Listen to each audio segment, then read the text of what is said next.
Hello everybody, hope you're doing marvelously well. We're back with another Frequently Asked Questions Friday. So as ever, please subscribe. You can go to producelikeapro.com, sign up for the email list, and get a whole bunch of free goodies. We're always running some kind of competition or giveaway, and actually this week, although you might be watching this in a month's time, for the next 4 weeks we're doing a mix competition with our friends in The Mix. They have a wonderful channel which you should go and check out.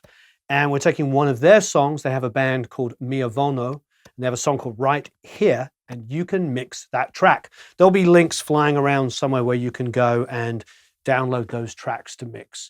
The prizes are insane. There is basically 3 full sets of recording equipment. We're talking mics, headphones, and IOs. There, and of course, there's the Pro Mix Academy, the full bundle, which is like $2,200 worth of tutorials as well to go with it. So it's pretty fantastic. So let's get on to Fact Friday. How do I become familiar with a pair of headphones? The answer to that is probably the one that 99% of you are saying at this second. And that is basically use them a lot. Number one, just use them all the time. Not only when you're mixing, use them to listen to music. And use them to listen to your favorite music that you know really well, and then great music, inarguable great music.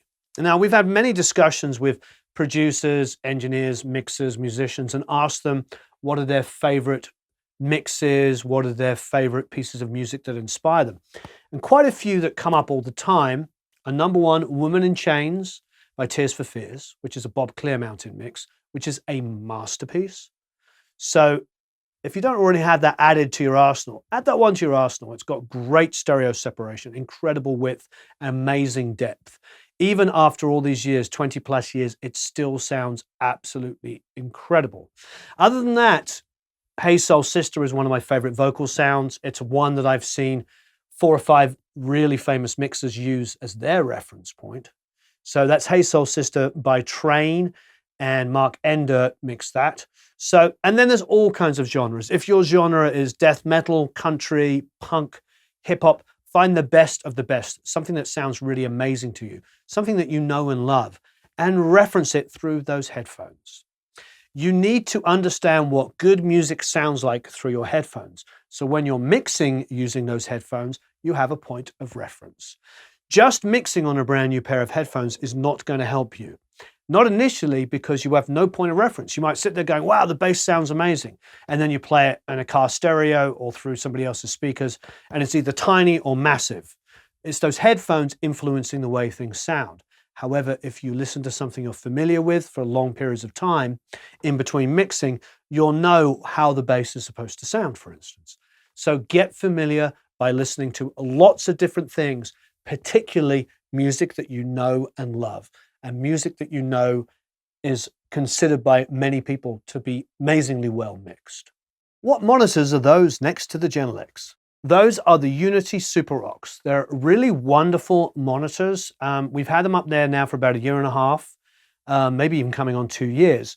What we love about them is they're a ribbon tweeter. They're very, very smooth on the high end. And when you reference on them, they have a lot of depth, a lot of front to back. Mixers seem to really create an extra level of depth that makes it so much easier to mix with reverbs and delays, etc.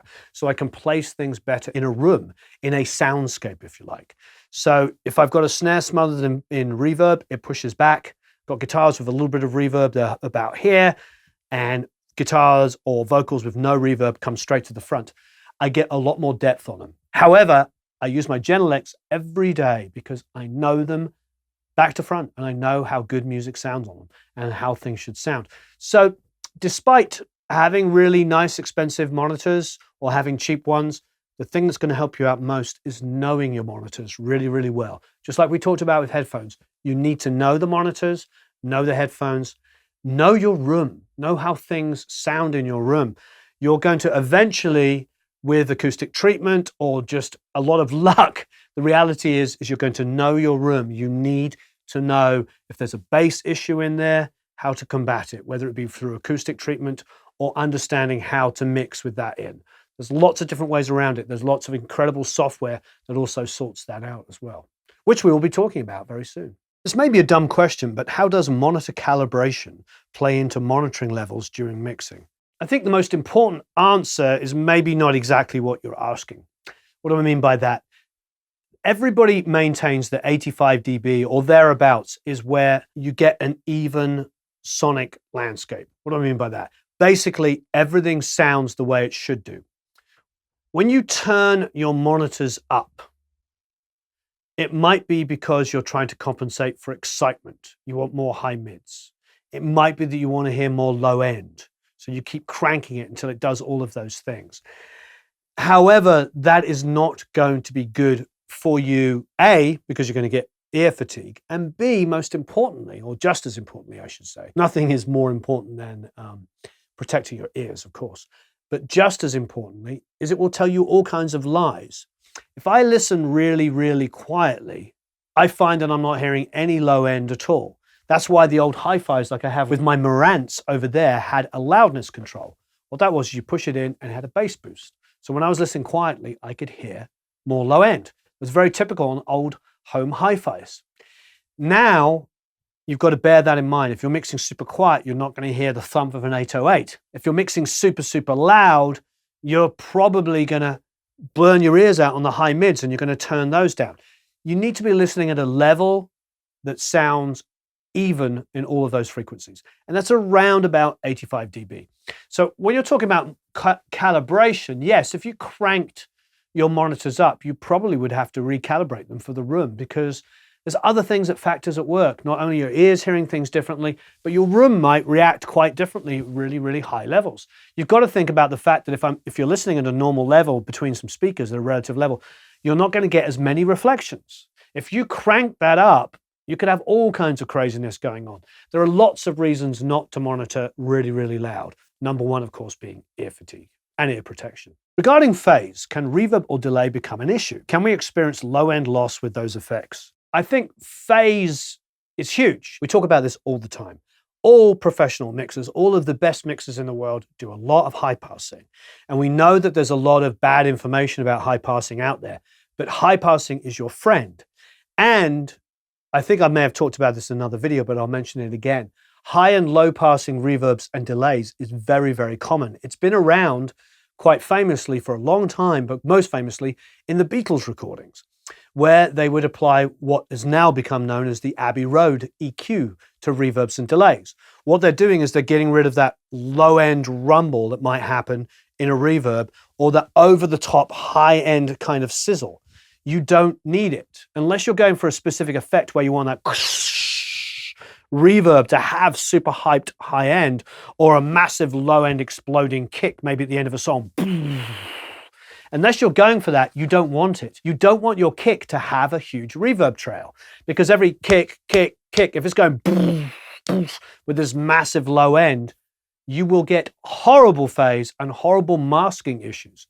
Masking occurs when you get lots of instruments producing low end in particular, low mids and low end, all overlapping each other and there's no definition. You don't have a kick drum or a bass guitar because they have so much low end combined that the kick is kind of going woo, woo, woo. The bass is going woo, woo, woo, woo, and it's just this low end rumble. That's why all of the people that know what they're talking about encourage you to high pass the bass guitar a little bit out of the way of the bass. Probably about 60 is a nice gentle way, where 40 and 60 is where you're looking at most of the time a kick drum living. So if you've got 40 or 60 hertz going on down there, and you've got 60 and 80 on the bass guitar, you can still have a gentle slope on that high pass. So they overlap, but you don't want both of them pumping 60 at the same time massively, or you're not going to hear the definition between the kick and the bass. Also with guitars and stuff like that, you've got that same issue. You don't want the guitar pumping too much 40 or 60, or else it's going to mask those frequencies. So all that being said, the same is true of reverbs and delays. If you've got instruments down there that you're putting reverb on, be careful. You don't want to add to that mess. And a long reverb tail with loads of low end, it's just going to be this big low end rumble that is going to destroy your mix. So definitely high pass your reverb. Also, low passing a reverb can be great because you don't want that extra sizzle that's just going to get in the way of the cymbals or the air on your vocal. Or guitars. You put a guitar in, even if there's not much 8K and above on the guitar, it might generate that reverberation. those high frequencies might be generated in some kind of convolution reverb. So you might not want that, because why would you want all this high extra sizzle, this high-end information, which is going to confuse the high end of a vocal or a drum kit or another instrument or strings or something. So yes, high and low passing reverbs and delays is really good for, yes, phase issues, for just low rumble, high frequency issues. It is really, really a good idea to control your reverb and delay with high and low pass filters. Now, most reverbs and delays have that built in already, but if they don't, be sure to EQ going in and even EQ on the way out as well. So please enter the mix competition. Be absolutely incredible. The prizes are amazing. The link will be flying around here. Give me some more questions. I love doing these Fact Fridays. This has been an absolutely wonderful week. We had a great time on both of our live streams. I had a really great time doing that live mixing stream, so check that out. I want to do more of those. We'll work out some of the bugbears and make it better and better. Thank you ever so much. Have a marvelous time recording and mixing, and I'll see you all again very soon.